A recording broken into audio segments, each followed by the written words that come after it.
Good morning, everyone, and welcome back to Coffee and Headlines, where it's almost cold enough to wear a shawl this morning. Brr, it's 2 mornings in a row that I feel absolutely chilly. And of course, I'm still wearing t-shirts, but that's just me. It is great to see you today. Today is Friday, January 7th. Thank God it's Friday. Thank God. Although it's probably not a good day to be a Canadian influencer. Oh my God, have you read about that one? If you haven't, we'll share the news in the second half of the broadcast. Oh, it has nothing to do with Puerto Vallarta, but Jesus, what were they thinking? They even upset my future ex-husband, Justin, who is clearly alarmed at the situation. But we'll get to that later on. This is Coffee and Headlines, where we examine mostly news about our city, state, and country, mostly news about Puerto Vallarta, mostly your comments, questions, ideas, and suggestions on how we can really enjoy our lives here as a community of English-speaking locals. And then we bring into the fold the occasional lord and lady that is misbehaving elsewhere or nearby or wherever. Anyhow, it's great to read your comments. I see all those comments are coming up fast and furious. Anna wants me to put that shawl on. We would love to see it again. I was not thinking about the 30th shawl. I was thinking about my movie shawl. But maybe, just maybe, if it gets cold, I'll run and get it because it is chilly. It is chilly. It's beautiful chilly, actually. Anyhow, before we go on, as always, if you are new, please let us know if you are new so that we can give you a nice, proper welcome. And of course, as Kimberly has done, if you have an important question, please add the letter Q at the beginning. Kimberly is asking, did I celebrate Dia de los Reyes yesterday? I didn't. I tried to find a little itty bitty one-person sized rosca, and I couldn't find one, so I went without rosca de Reyes bread. I may go to the supermarket today, and maybe, just maybe, I will find something there. As far as the history of the rosca and the Dia de Reyes, well, of course, we know that it is based on the Three Kings Catholic story. And I have read somewhere, although I'm not going to improvise much about this because I want to make sure that I give you all the facts, that the rosca was originally inspired by the shape of a crown. But I could be totally wrong on that. I will do some research and we'll look into that. So, what do we have today aside from Canadian influencers doing stupid things? We have COVID news. We have Nayarit news. We have Reporter Day news. We have news about unlawful development permits and things like that. So, I don't know if this is directed at me because it doesn't have a Q, but it says your picture and the printing on your screen is not as clear as usual today. Anna, that usually happens when several things happen. Number one, you could have forgotten to put on your reading glasses. Number two, internet could be poor where you are. Or number three, internet could be lousy where I am. So I hope that clarity comes back to your computer screen or your cell phone screen, wherever you are watching. So let us. Oh, and of course, we're going to talk about last night's interview. I'm glad to see you this morning, Kathleen. I had a great time interviewing Kathleen and Todd. We will be publishing that interview sometime this morning. We had a winner of a giveaway, and we'll talk about that as well. Um, and what else? Of course, today is Friday. We're going to talk about Fluvial. I was so wrapped up with the concert at Teatro Vallarta last week that I totally forgot about our neighborhood profile. And today we will discuss Fluvial along with some appetizing news about a new shopping center coming to the vicinity of Fluvial Vallarta. Um, Oh, Ray thinks it's my Telmex connection or, well, somebody else's. I don't know. For anybody that is having a not so wonderful internet experience, may it get better. As we move forward through the broadcast, let us get started with the news and we'll take it from there. Boom.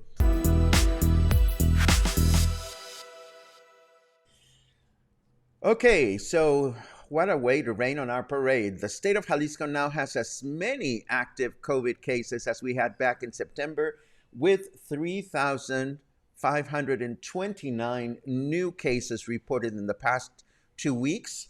In light of this, Governor Alfaro has announced that the State Health Board meeting is scheduled to take place a week from today, which was scheduled to take place a week from today, will actually take place this coming Monday. So they advanced the meeting. Aside from general prevention strategies, the Health Board is expected to discuss the return to classes after Christmas holiday and the tentative requirement of vaccination certificates for certain activities. So this will happen on Monday. We will have new updates from the Health Board on Tuesday. I am sure, needless to say, a lot of people are concerned about whether no more buttons are going to be pushed and more restrictions will take place.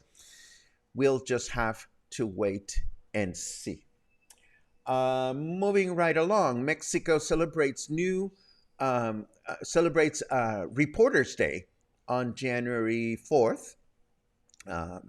And as is customary, Mayor Michelle hosted a breakfast for local reporters. And while reporters were grateful, as they usually are, the event somewhat backfired on our lovely mayor, as some reporters were quick to bring up the fact that City Hall's communications department, or Comunicación Social, has been rather ineffective at sharing information about the comings and goings of the mayor and the new administration.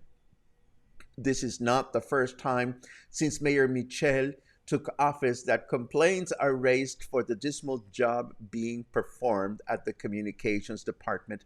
And this is also not the first time that I start smirking every time we report on things that shame our local government. I can't help it. It makes me laugh. So do forgive me for smirking whenever we report these kinds of situations.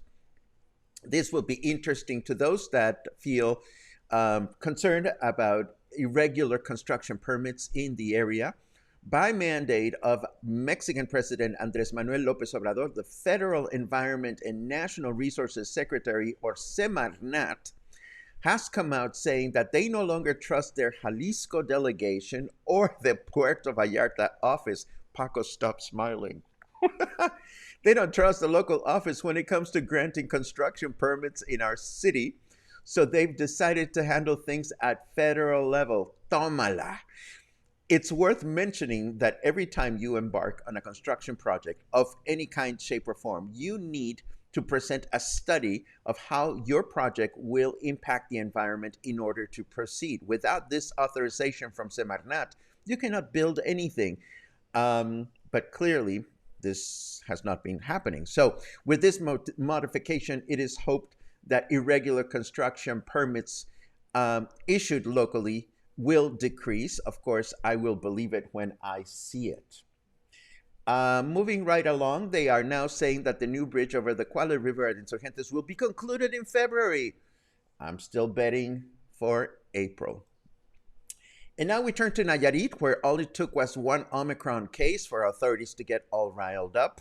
The state has introduced new sanitary mandates, starting with the suspension of in person classes at all levels, cancellation of massive events, and reductions in venue capacity.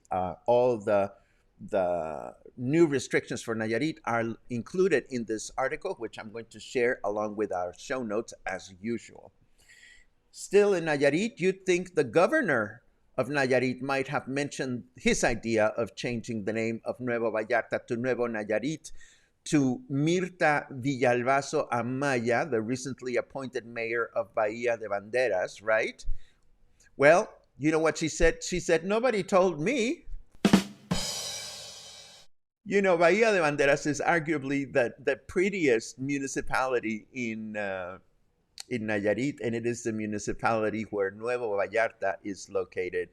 But she was a little, you know, ruffled when nobody told her. And in fact, this whole business of the governor changing the name of Nuevo Vallarta is echoing all over the place, all over the country. I mean, lawyers, reporters, business people have all chimed in on the situation. And I wouldn't be surprised if the visit that President Lopez Obrador has scheduled to go to Nayarit halfway through this coming, halfway through the month, that is, would be in a week or two, will have something to do with that.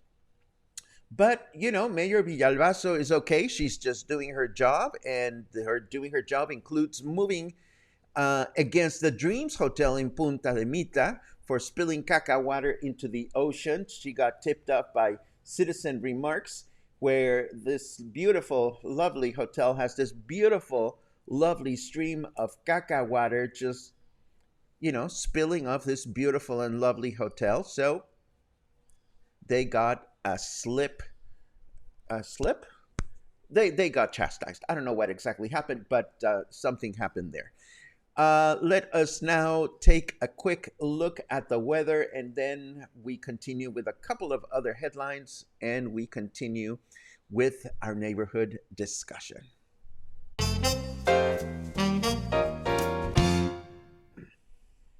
Oh, that's funny.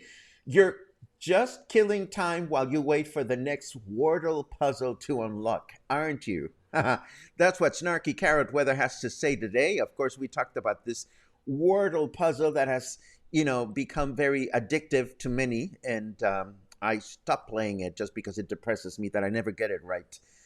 Anyhow, it's 24 degrees out there. It feels like 25. Humidity is at 62%. And for those of you that are Fahrenheit fans, we are at 75 degrees Fahrenheit. Thank you, a slap on the wrist. That's what I was trying to say, Marsha. Thank you very much for that. Anyhow, our weather forecast for this weekend starts with today, a partly cloudy, as we mentioned a couple of days ago. Partly cloudy day with a high temperature of 28, low temperature of 17. Tomorrow, Saturday, mostly cloudy through the day with a high temperature of 29, low temperature of 17. And Sunday will be mostly cloudy with a high temperature of 29, low temperature of 19. Let us remember that those folks that strongly believe on the Cabañuelas theory are probably keeping track of how the weather is behaving on the first 12 days of the month, because as we know, they are supposed to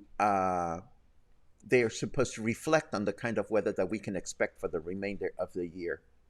And now, you know, we don't have Lord and Lady names for these people, but I was watching this headline this morning, and I can't stop thinking about how is it that when we decide to do stupid things, we decide to flaunt them? I mean, why couldn't we do stupid things in the privacy of our own home? This is, in case you didn't read it, about a charter plane that flew from Canada to Cancun, full of influencers and a television broadcast and cameras and whatnot to do God knows what. And the passengers got all riled up on the plane and started drinking and dancing and doing this and that and the other, to the chagrin of what is the name of the company? I think it was Sunland Tours or Sunline Charters or whatever is the airline company that was flying them. So now the airline company has decided, well, you know what?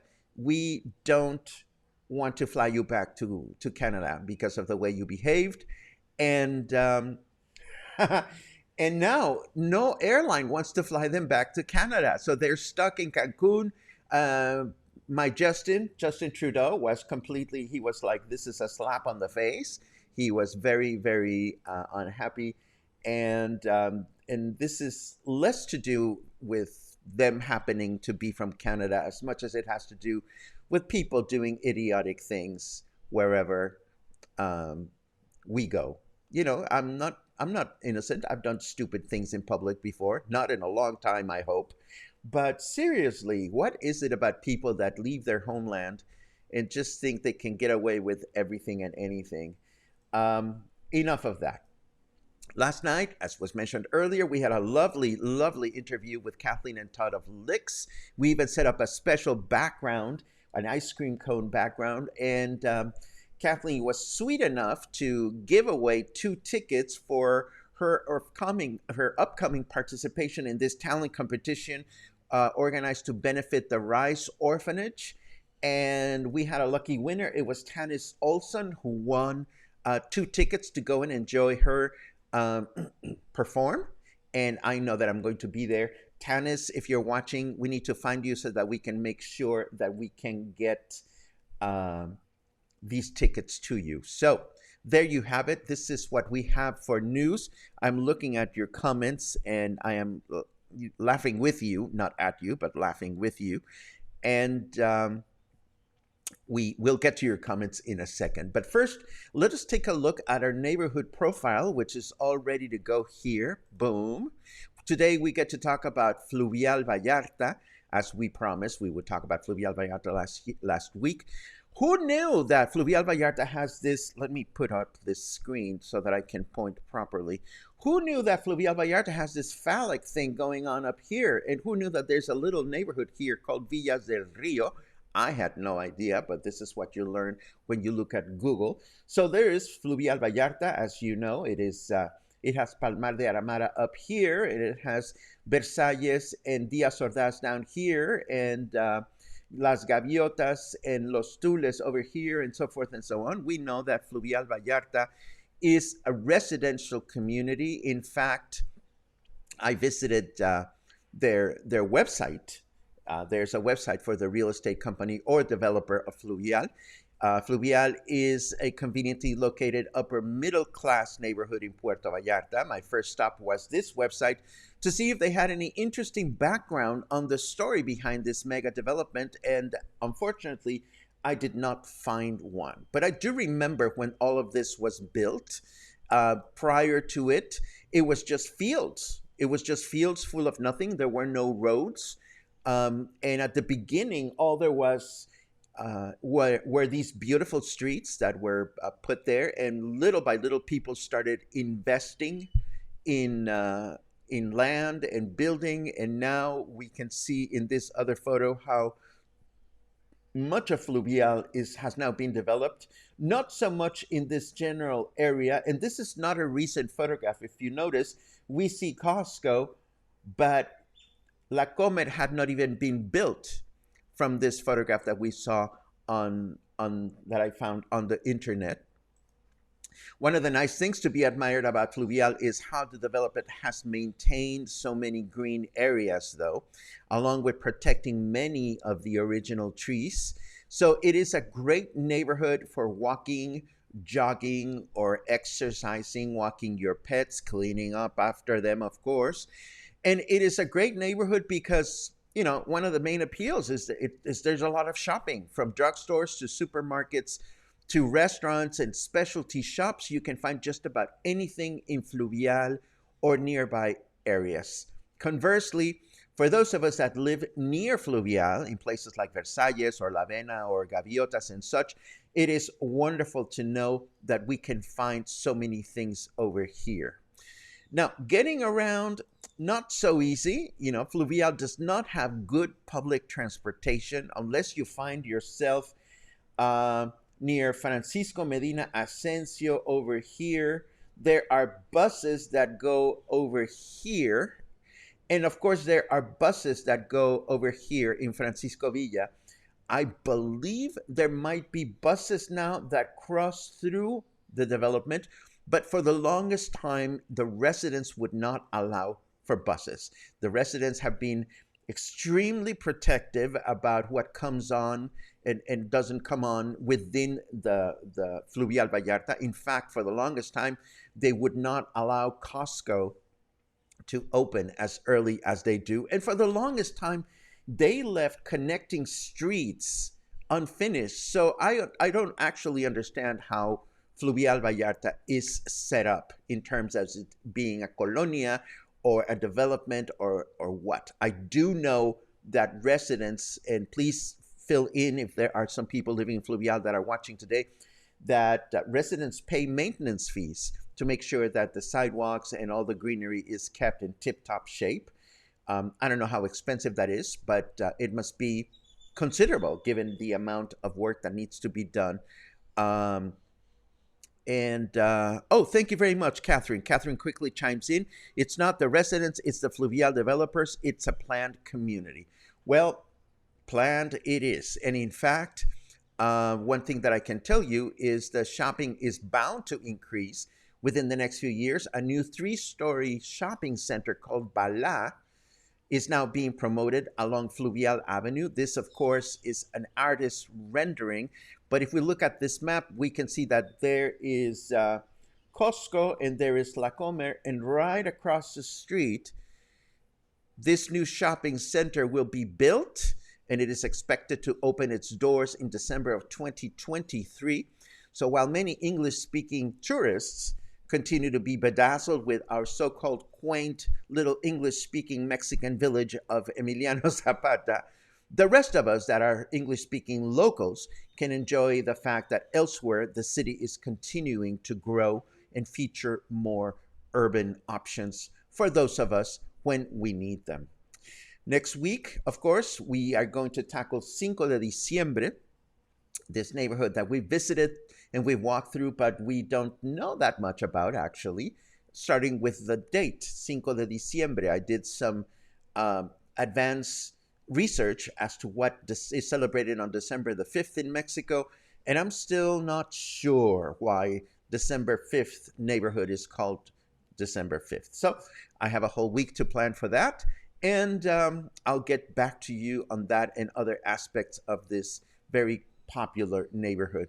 But now let's take a look at your comments and see what everybody is up to this morning. Lots of good mornings as always.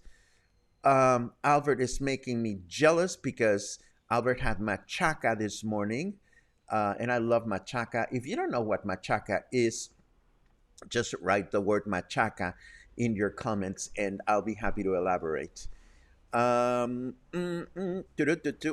Angelica's back at her home in Punta Perula. That makes me a little envious, but that's wonderful. Kimberly's looking for a hacienda for a wedding in late February. Anyone know of one to rent for a night that is affordable? Interesting question. I don't know what kind of environment you're thinking about, Kimberly, but here in Versalles is Hacienda Mosaico. It's a private home that is used for teaching how to do mosaic art and other activities.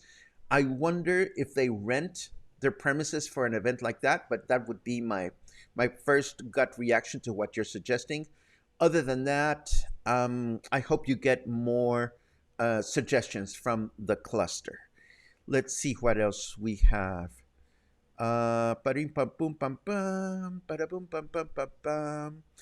Did not get to see your show last night that you had with the interview, but I got to see it this morning for an amazing job. Thank you. Thank you. I love Kathleen and Todd. They're just such wonderful human beings and great resources for anyone that wants to get a sense as to what it is like to live in Puerto Vallarta and have a business in Puerto Vallarta as a full-time English-speaking resident. So we will be uploading the interview to YouTube and Facebook with show notes later on this morning. Let's see what else we have. Boom, biddy, bum, bum, bum, bum, ba, buddy, ba, ba, bum. I hope the printing on the screen has gotten better for you, Anna.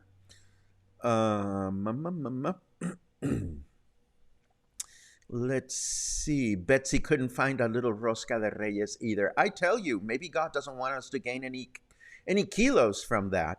Kyle reports crystal clear video, so it must be happening elsewhere. Bum, ba-da. Christy, I'm going at some of your yarns again. I finished a little shawlette that I gifted my next door neighbor, and now I'm working again on other chingaderas to make. Let's see what else. Da-di-da-da-da-da. Oh, Kathleen, you and Todd are just sweet, sweet people. Uh-oh. Have I got a story for you? To say that my first night staying over at my new place in Zona Hotelera was eventful would be an understatement. Never a dull moment when you hang out around me. Well, Logan, I have already told Logan that I want to interview him about being able to break away from Emiliano Zapata and what it feels like for him to you know let go of that attachment we have or had to Emiliano Zapata. I lived in Emiliano Zapata for 10 years. And when I first considered moving out of there, I was like, oh my God, what am I going to do? And now I couldn't be any happier living away from Emiliano Zapata, which is a beautiful neighborhood to visit, not to live, in my personal opinion. I appreciate that there are some people that find it wonderful to live, and that is great for you, not so much for me. Barbara says, my Rosca had two baby Jesus figurines. I hope you didn't get both of them because that's a shitload of tamales. Da, da, da, da, da, da, da. I know, we want to know. And of course, Logan has teased us and he hasn't revealed. And everybody wants to know, Logan, where are you? Should I bring you in live? No, we cannot do that because we're not using the proper software. But let's schedule that interview, baby. Let's see what else. Oh, Kelly, that would be so expensive to tear down buildings that didn't have proper permits to begin with. I mean, just imagine Molino de Agua. Hello. Woo. That would be quite a sight, actually. Let's see. I showed that earlier, but thank you very much. Some of these idiomatic expressions just disappear from me at times. Let's see. Da, da, da, da, da. I'm glad there was no internet at the age that's more prone to doing stupid things. Well, absolutely.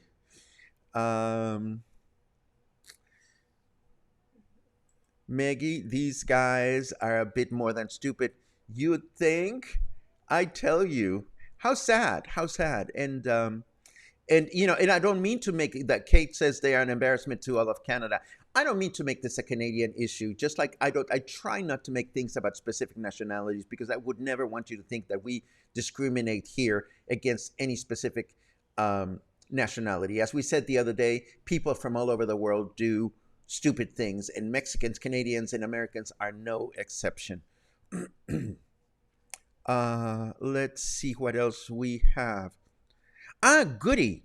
Paco, I messaged both of you and Kathleen. Thank you very much. I'm excited to go to the show. Yay! I'll be so happy to meet you in person because I'm going to that show as well.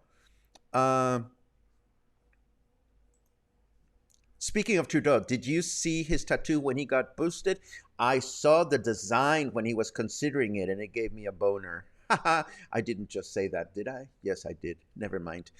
No, I didn't say that. Let's see what else. There are options. They could walk back to Canada if they won't be able to fly.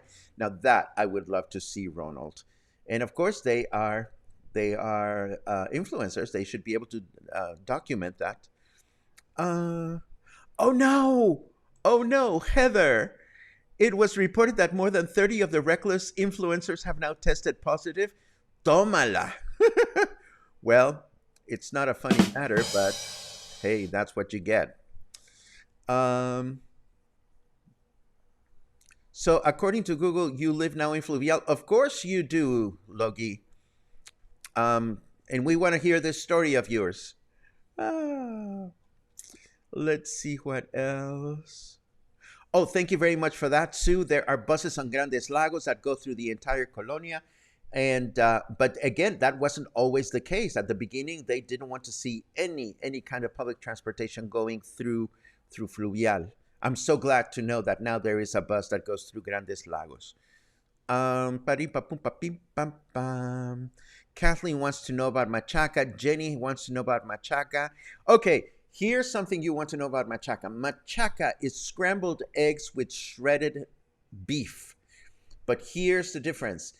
Traditional machaca from the northern part of the country, uh, which is where I'm from, is made with dry beef, carne seca, dry meat. You buy bags of carne seca in the supermarket, and that's what you use. Here in Jalisco, it's more common to use just shredded beef, the same kind of shredded beef that you would cook in a stew, for example. So, and it's just as lovely, you know, but if you want to have the traditional, authentic machaca, you want to have machaca with carne seca or dry beef, which is not easy to find. The machaca is a very popular the machaca that you find here, well, everywhere. It's a breakfast thing. So if you go to a traditional Mexican restaurant, you can order machaca, which again is scrambled eggs with some kind of tomato sauce, and shredded beef. It's great to make your own tacos with machaca, and just talking about it has made me really hungry. And that is what machaca is. Now, last night I thought about another Mexican snack that I hadn't enjoyed in a long time, and I had one yesterday, and I'm going to bring it up in the next few days because it has the most un-Mexican name. So can you think of no, I'm not even going to quiz you, but we will be talking about Mexican snacks in the near future. I love it. There you go. Javier says, I have some carne seca from Sonora for some delicious machaca. Northern part of the country is big on dry beef, and that's why we like machaca in the northern part of the country. Interesting. Thank you very much for that, Sue. The annual fees for Fluvial are based on the size of your house. Mine run at about $11 or pesos. I don't know what that is, but if you pay in January, you get a 30% discount. That's good to know. This is a great suggestion for a hacienda or a house to have a wedding. Casa Karma in Conchas Chinas has weddings on the labyrinth by the ocean. It's a beautiful place. Let's see what else. Angelica says, I'm just waiting for my internet to be connected to invite you. Oh my God, coffee and headlines from Punta Perula. That sounds divine. I'd love to do that. Let's see. We always wanted to live in Emiliano Zapata, but not anymore. It seems much louder in the past 5 years. Louder and crowded. Louder and crowded. If you ask me, I lived in Emiliano Zapata, like 2 blocks away from the maritime, the oh my God, Paco, words, focus, the boat chingadera, the Los Muertos Pier. I lived 2 blocks away from Los Muertos Pier for 10 years, and I love being in the thick of it, but now I love it so much that I'm not. Let's see.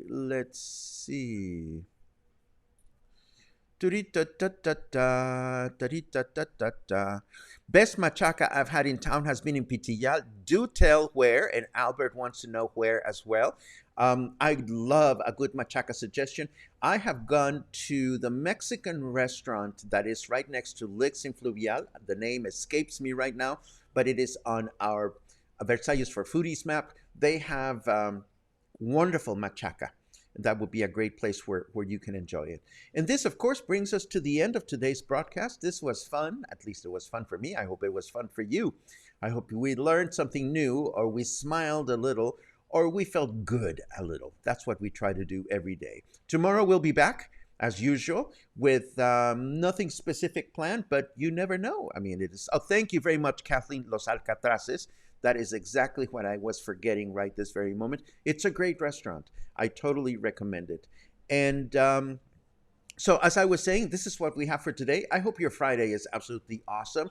I just learned that I'm going to go and have a meal with some friends, and I'm looking forward to that. But I'll be back tomorrow. And we'll hopefully have all kinds of interesting news as always. Between now and then, stay happy, stay kind, stay mellow, eat machaca, and uh, and go hug someone that you trust. I know hugging is complicated these days, but if there's someone in your life, go get a good hug. Um, and we'll get back together again tomorrow. I'm rambling, so I'm leaving. Goodbye.